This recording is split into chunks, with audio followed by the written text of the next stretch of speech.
Պարոն Բաբայան, քանի որ մեղադրող կողմը որոշեց, որ չի պետք է տեսանակարարվի, խնդրում եմ ընդհանուր գծերով առաջին նիստին, ինչ ունենք։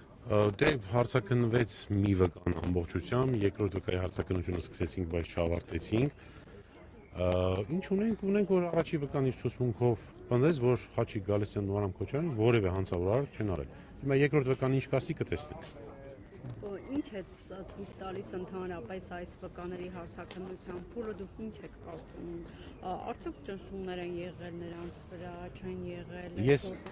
գիտեք, հաշվի առնելով, որ ես երկրորդ վկան դեռ պիտի ցուցմունք տա, ընդ որում նախաքննական ցուցմունքը, եթե դատականիստին եք դուք հետևեցիք ինչ կատարվեց, նաև հրաժարվեց ցուցմունք տալուց եւ հարցերին պատասխանելուց, եւ ես միջնորդեցի, որ տեսագրություն անպայման